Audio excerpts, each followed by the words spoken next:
बहुत सुंदर कहा गया। वैसा मटेरियल जिसके पास फ्री इलेक्ट्रॉन नहीं होता है उसे लोग डाइलेक्ट्रिक। देखिए ज्यादा पढ़ना गलत बात है, कम पढ़ करके पूरा बात समझना अच्छी बात। बड़े डाइलेक्ट्रिक का दूसरा नाम बैड कंडक्टर होता है। और कहा गया, ध्यान सुनना है कि ये बैड कंडक्टर भी है और इसका दूसरा नाम इंसुलेटर भी है। बड़े डाइलेक्ट्रिक इस दुनिया में बहुत तरह का होता है। मैंने आपको 3-4 का नाम बताया था। और देखिए कोई अगर आपसे क्वेश्चन करे ना कि डाइलेक्ट्रिक का टाइप्स, डाइलेक्ट्रिक में बोलिएगा polar, non polar, linear, non linear, solid dielectric, liquid dielectric, gaseous dielectric. Dielectric बहुत तरह का होता है ना। तो इसलिए उसमें हमारा 2 ही सिलेबस है, पोलर और नॉन पोलर। फिर भी मैं 4 आपको बता देता हूँ। पोलर में मैंने बताया था वैसा, इधर देखिएगा बाद में फिर साथ में हंसेंगे समझ, है ना। कहा गया वैसा डाइलेक्ट्रिक जिसके डाइपोल मोमेंट निश्चित होंगे, परमानेंट होंगे, उसको लोग बोलता है पोलर डाइलेक्ट्रिक। और वैसा डाइलेक्ट्रिक जिसके डाइपोल मोमेंट निश्चित नहीं होंगे उसको नॉन पोलर बोलते हैं। एक का एग्जांपल HCl और H2O। ये कहिएगा ये 2 ही एग्जांपल क्यों, इसलिए ये दोनों एग्जांपल NCERT का एग्जांपल है, अर्थात ये दोनों VVI है और ऑब्जेक्टिव में यही पूछता ही है। नॉन पोलर का एग्जांपल होगा H2 और CO2, कार्बन डाइऑक्साइड, है ना, और हाइड्रोजन। उसके बाद लीनियर डाइलेक्ट्रिक क्या है, वैसा डाइलेक्ट्रिक जो एक लीनियर रिलेशन बताता है। कैसा रिलेशन, लीनियर रिलेशन किसके बीच, इलेक्ट्रिक फील्ड और पोलराइजेशन के बीच। इलेक्ट्रिक फील्ड और पोलराइजेशन के बीच अगर लीनियर रिलेशन होगा तो लीनियर डाइलेक्ट्रिक कहलाएगा, और नॉन लीनियर रिलेशन होगा तो नॉन लीनियर डाइलेक्ट्रिक कहलाएगा। याद आएगा, ये दोनों मैंने एक्स्ट्रा इस बार बताया।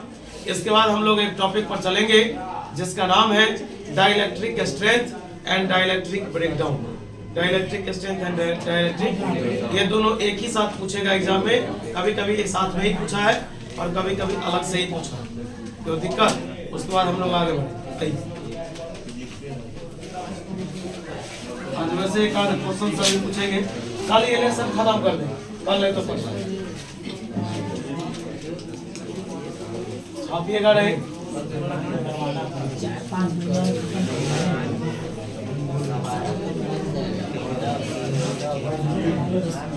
Non-polar dielectric, those type of dielectric छापिए नहीं। those type of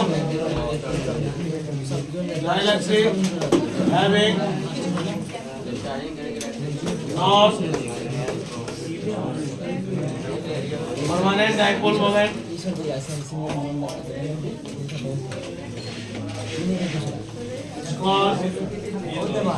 बोलिए कहलाता है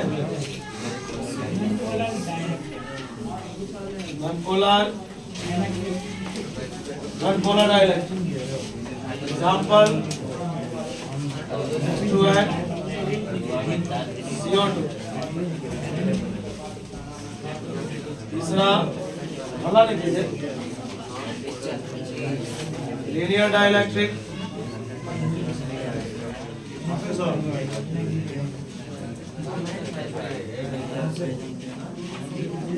Those type of dielectric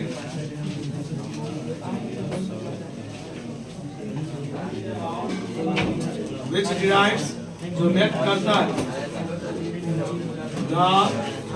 कैसा रिलेशन, लीनियर रिलेशन बिटवीन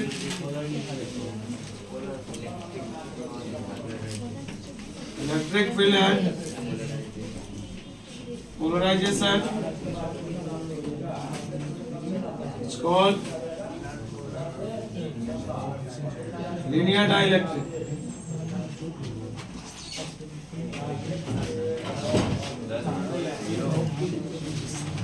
चौथा non linear dielectric. Non linear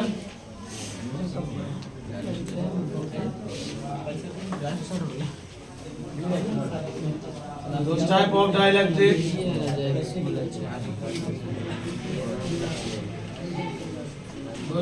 dielectric which derives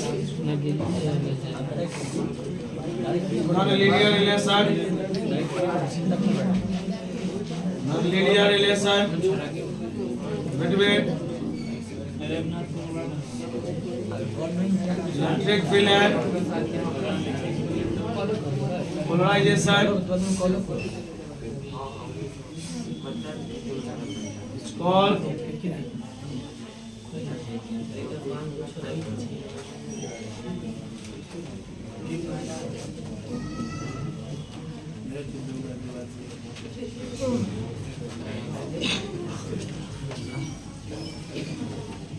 यहाँ तक भी आए तीसरा चौथा नहीं डाइलेक्ट्रिक स्ट्रेंथ एंड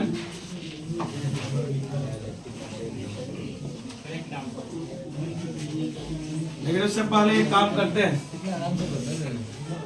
कि डाइलेक्ट्रिक और कंडक्टर के बीच में डिफरेंस लिख लेते हैं।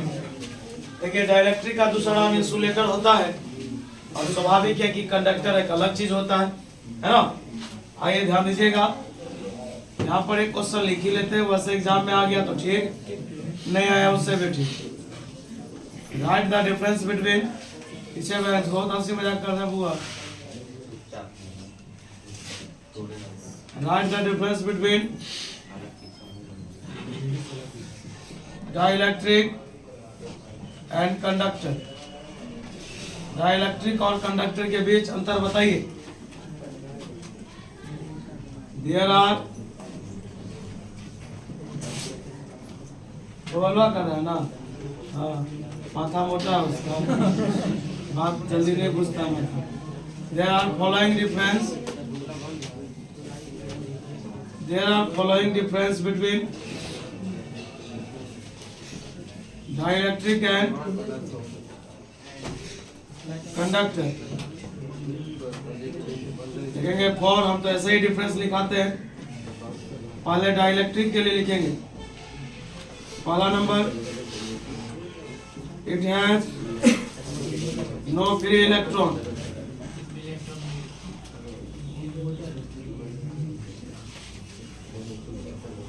लिखेंगे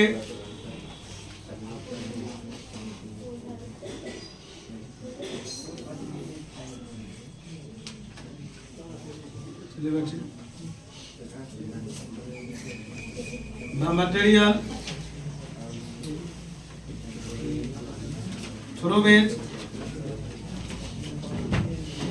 through which charge cannot pass easily, cannot pass, आसानी से पास नहीं कर सकता है, इसलिए इज कॉल्ड डाइलेक्ट्रिक कहलाएगा, या इसी का दूसरा नाम क्या होता है? चलिए दूसरा अब लिखेंगे किसके लिए, तो कंडक्टर के लिए। कंडक्टर के लिए पहला, it has more free electron, more मतलब ज्यादा, इसके पास ज्यादा फ्री इलेक्ट्रॉन होता है। दूसरा, द मटेरियल, सब आपको आता है, सब आसान चीज है। द मटेरियल थ्रू विच, वैसा मटेरियल जिसके द्वारा चार्ज कैन पास इजिली, जिससे आसानी से पास कर जाता है, कॉल्ड कंडक्टर। चलिए अब उसके बाद एक हेडिंग बनाइएगा जिसका नाम है dielectric strength and dielectric breakdown.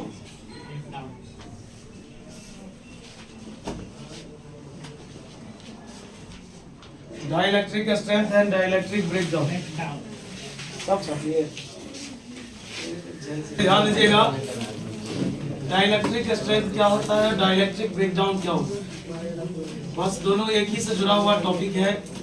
Dielectric strength की जो घटना है ना, डाइलेक्ट्रिक स्ट्रेंथ जो कहीं पर होता है उसी घटना का नाम है डाइलेक्ट्रिक ब्रेकडाउन। सुनिए, आप ये फॉर्मूला पढ़े थे कभी, V बराबर E, पर समझिए नहीं था, ये गुना इधर आएगा, मतलब E बराबर V बाई क्या हो गया। देखिए यहाँ पर एक टॉपिक आता है, जरा इसको समझना है। कि जैसे जैसे आप दूरी बढ़ाइएगा, इसको अगर बढ़ाइएगा वैसे वैसे इलेक्ट्रिक फील्ड का मान घटेगा। दोनों तो उल्टा है ना, देखते नहीं, एक ऊपर लिखा है एक नीचे लिखा, इसका मतलब इनवर्सली प्रोपोर्शनल है। यहाँ पे एक कंसेप्ट है कि जैसे जैसे डी का वैल्यू बढ़ाइएगा या घटाइएगा, इसका अगर घटाइएगा तो इसका मतलब कहीं ना कहीं इलेक्ट्रिक फील्ड इंक्रीज करेगा। लेकिन एक इलेक्ट्रिक फील्ड का ऐसा खास मान आएगा, एक ऐसा पार्टिकुलर मान आएगा जिसके कारण सर्किट में चार्ज पास करना शुरू हो जाएगा। जैसे एक बात बताइए, लोग बोला क्या, जैसे आप किसी मशीन को लोग स्टार्ट करता है ना, तो देखते होगा कि एक हैंडल बोला कि नहीं, इसको 4 राउंड घुमाओगे ना तब स्टार्ट होगा। अब कोई बच्चा ऐसा जिसके पास उतना ताकत है ही नहीं, वो 20 राउंड भी घुमा दिया फिर भी उससे स्टार्ट नहीं होगा। तो एक होता है ना कि एक प्रॉपर उसका एवरेज है कि 4 राउंड घुमाने से वो स्टार्ट हो जाएगा। ऐसा होता है ना, कभी देखते होगा टेम्पो वगैरह सब में जो रस्सी बांधने वाला सिस्टम है उसको खींचेगा, उसमें भी तो वही ना डायनमो लगा रहता है, जिससे जो जनरेटर वगैरह यूज किया जाता है गाँव में, वही उस टेम्पो में भी लगा रहता है। अब उसको भी लोग क्या कर सकते हैं, रस्सी से स्टार्ट कर सकता है। अब उसमें क्या है, एक बार खींचेगा, 2 बार खींचेगा, उसको पता रहता है कि 4था बार खींचेंगे तो स्टार्ट हो जाएगा। उसी प्रकार कहा गया कि इलेक्ट्रिक फील्ड का है, ध्यान दो, इलेक्ट्रिक फील्ड का एक ऐसा खास मान, इलेक्ट्रिक फील्ड का एक ऐसा खास मान जिसके कारण सर्किट में चार्ज पास करना शुरू हो जाता है, उसी खास मान को हम लोग डाइलेक्ट्रिक स्ट्रेंथ कहते हैं। और एक बात बताइए, कहीं पर मान लीजिए, एक बात मैं पूछता हूँ, लोग घर में मोटर स्टार्ट करता है तो पाइप में पानी आने लगता है, ये भी तो एक घटना है, ये भी एक इलेक्ट्रिकल फिनोमेना है। अगर ये इलेक्ट्रिक करंट नहीं होता, जनरेटर नहीं होता, बिजली होता ही नहीं, तो क्या लोग मोटर से पानी निकाल लेता? कभी संभव ही नहीं था। कहीं ना कहीं उसमें भी बिजली की जरूरत पड़ती है। ठीक उसी प्रकार ये जो चार्ज पास करना शुरू हो गया, ये भी एक प्रकार की घटना है। बुआ आज बहुत बात कर रहे हैं, कहा गया कि फिर से सुनिएगा कि जैसे जैसे डी का मान घटाइएगा वैसे वैसे ई का मान बढ़ेगा। ई का एक ऐसा खास मान जिसके कारण उस सर्किट में चार्ज पास करना शुरू हो जाएगा, उसी खास मान का नाम होता है डाइलेक्ट्रिक स्ट्रेंथ। और इस प्रकार की पूरी घटना को हम लोग बोलते हैं डाइलेक्ट्रिक ब्रेकडाउन। मतलब ये दोनों टॉपिक एक दूसरे से संबंधित है। तो डाइलेक्ट्रिक ब्रेकडाउन पूछे तो भी पूरा बात लिख देंगे, और डाइलेक्ट्रिक स्ट्रेंथ पूछे तो जहां तक हो रहा वहां तक लिखेंगे। मतलब कभी कभी ये क्वेश्चन दोनों एक ही साथ आता है और कभी कभी अलग अलग भी आता है। आइए इसके बारे में लिखते हैं, पहले समझिएगा तब लिखिएगा, छाप नहीं लीजिएगा। चलिए यहाँ पे भी स्पेस है, देख लीजिए।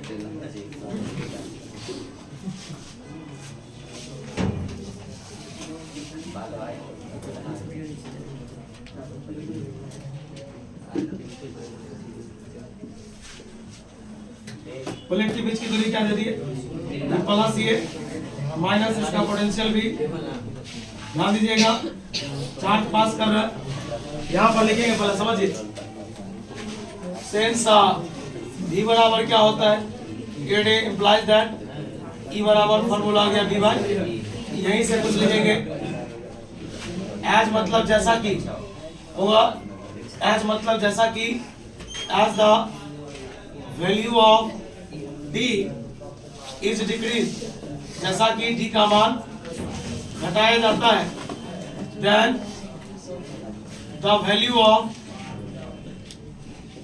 E मतलब electric field, then the value of E is increase, बढ़ता है। एंड एट द पार्टिकुलर मतलब होता है खास, particular value of E, the charge flows in the circuit, ध्यान दीजिएगा, सर्किट का शॉर्टकट होता है CKT। फिर से सुन लीजिएगा, कहा क्या, जैसे जैसे D का मान घटता है वैसे वैसे E का मान बढ़ता है। एक ऐसा खास मान, इसका खास मान E का, जिसके कारण चार्ज फ्लो करने लगता है, किसमें, सर्किट है, CKT बोल सकते हैं। इसका स्पेलिंग होता है CIR है ना, बस मैं लिख देता हूँ फर्स्ट टाइम में, लिखेंगे this particular value is called, this particular value, यह जो खास मान है वो कहलाता है डाइलेक्ट्रिक स्ट्रेंथ, डाइलेक्ट्रिक स्ट्रेंथ कहलाता है। एंड देखिए महिला की तरह बात लिखेंगे। दिस फिनोमेना इज कॉल्ड, और यह घटना कहलाता है डाइलेक्ट्रिक ब्रेकडाउन। 1 मिनट रुक जाइएगा, थोड़ा आप कुछ और बात सीख लीजिए। इस लेसन में 2 डेरिवेशन बच गया। एक का नाम है भांडी ग्राफ जनरेटर, एक का नाम है सिलेंड्रिकल कैपेसिटर। 2 डेरिवेशन बचा हुआ, दोनों डेरिवेशन पढ़ाया जाएगा। कल नहीं परसों ये लेसन कंप्लीट होगा। एनसीईआरटी से फिर कुछ सवाल बताया जाएगा, बात समझ में आ रहा है? और उसके बाद अगला लेसन करेक्ट स्टार्ट किया जाएगा।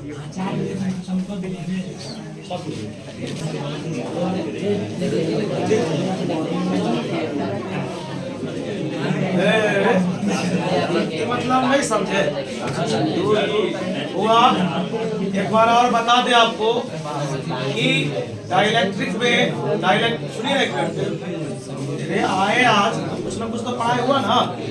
अरे खत्म हो जाएगा लेसन। देखिए बात ज्यादा पढ़ाने लगते हैं ना, इसलिए लेट लगता है। अगर हम भी शॉर्टली चलते, जैसे पोलर नॉन पोलर खाली बता के चलते, तो ये सब बात खत्म हो गया रहता लेसन। किसी किताब विशेष से नहीं पढ़ाते हैं, आप मिला के देखिए। ज्यादा बात लिखाएंगे तो स्वाभाविक है ज्यादा समय लगेगा। करंट जो लेसन है वो भी बहुत बड़ा लेसन है। इतना तक कि दरभंगा में अभी देखिएगा जो लेट से बैच स्टार्ट होता है, इसी 3 लेसन को खींचने में वो 5 महीना 6 महीना लगा देता है। इसके बाद फिर छोटा लेसन है, मॉडर्न फिजिक्स से स्टार्ट कर देंगे तो मॉडर्न फिजिक्स में 4 दिन में एक लेसन कंप्लीट, 5 दिन में एक लेसन कंप्लीट। वो भी तो मेरा ही सिलेबस है ना, हम ही को पढ़ना है। बता ही रहे थे, सुनिए इसमें इंपॉर्टेंट है इसका एग्जांपल। बताइए पोलर का एग्जांपल क्या क्या है बताइए। HCl और पूछा हुआ है भाई। नॉन पोलर का H2 और CO2 डन। उसके बाद कोई पूछेगा डाइलेक्ट्रिक स्ट्रेंथ क्या है, बोलेंगे E का यानी इलेक्ट्रिक फील्ड का एक ऐसा पार्टिकुलर मान जिसके कारण सर्किट में चार्ज फ्लो करना शुरू हो जाता है, उसी को लोग बोलता है डाइलेक्ट्रिक स्ट्रेंथ। और इस प्रकार की घटना को लोग बोलता है डाइलेक्ट्रिक ब्रेकडाउन बोलता है। चलिए यहाँ तक में कोई दिक्कत? चलिए स्टार्ट करते हैं, जिसका नाम है भांडी ग्राफ जनरेटर। और नहीं कहिएगा तो नेक्स्ट क्लास में जो कहिए जो एक नंबर बना के तब जाइए। अभी स्टार्ट करेंगे ना, एक चीज होगा। देखिए जो आज नहीं आया है बाउंस कर जाएगा भाई। इस वजह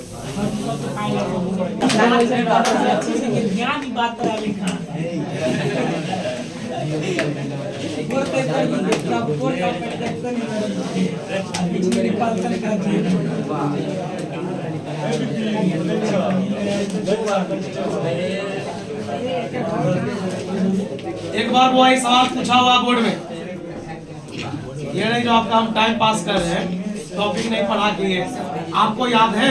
अगर याद है तो बताइए। मैंने आपको बोला भी था कि हुआ सब टाइप का न्यूमेरिकल है इसमें, एक ही दिन में सब टाइप नहीं, टॉपिक पढ़ करके बीच बीच में पढ़ लेंगे। जैसे अब ये भी एक नया टाइप स्टार्ट हुआ, सही छापे हो ना? चलिए शांत रहिएगा थोड़ा देर हमको समय दीजिए ना। हम कैसे बताते पहले देखिए, लिखा रहेगा फाइंड द, एक पूछेगा ये ऐसा numerical, find the capacitance, find the capacitance between A and B, A और बी के बीच में। चलिए आपसे मैं क्वेश्चन करता हूं, आप पहले ए से बी जाइएगा तब ना निकालिएगा। तो जब आप ए से बी गए यहाँ आइएगा, बनाइए नहीं पहले समझिए, यहाँ आइएगा तो कितने रास्ते, अब तो पैरेलल हो गया। अभी क्या तो जुड़ेगा नहीं। वैसे एक काम करते हैं कि इस सब सवाल में पहले आप यहाँ पर आ जाइए, आ गए। अब चलिए, अब जब आप यहाँ से ऐसे चलिएगा और यहाँ तक आइएगा तो क्या वो रास्ता दिखाई दीजिए, नहीं दिखाई दे रहा। आप मान लीजिए यहाँ से यहाँ तक आइएगा तो रास्ते कितने हैं? एक। तो बुआ ने बताइए, जब मैं यहाँ से यहाँ आया तो रास्ता एक है, अर्थात ये सीरीज है। मतलब इस दोनों को हमको सीरीज में जोड़ना है।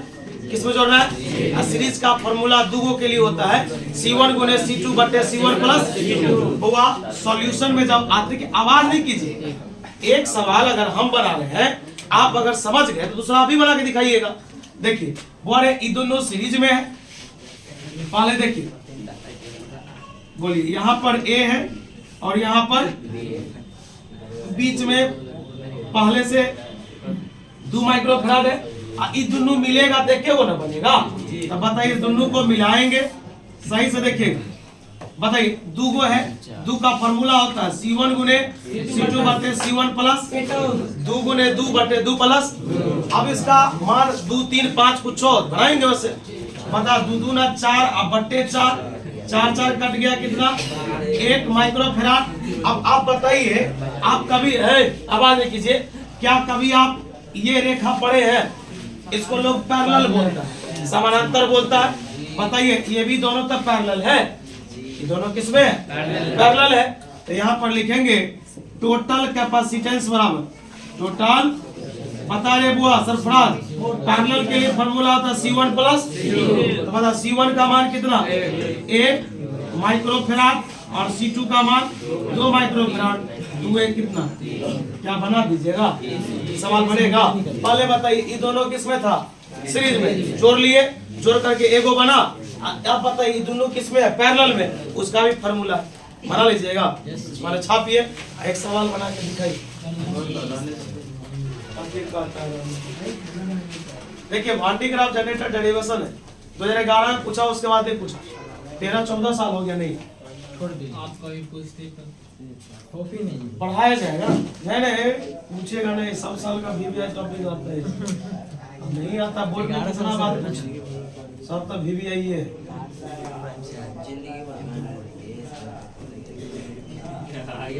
रुक जाइए सवाल लिखने दीजिए तो छाप लीजिएगा।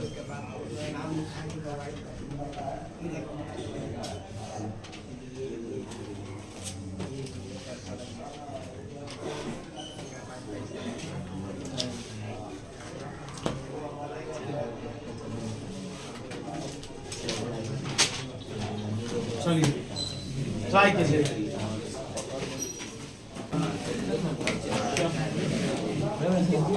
चलिए बोले और ध्यान दीजिएगा, मैं क्या बता रहा हूँ आपको। जो आज के आप लोग बनाए 26 पर देखिए, फिर आज ऐसा आ गया ना। अब देखिए ये एक टाइप हो गया, अब इस तरह का कोई पूछेगा बना लेंगे। अब इसमें कल एक डेरिवेशन जैसे पढ़ाएंगे, फिर समय मिलेगा, फिर दूसरा टाइप।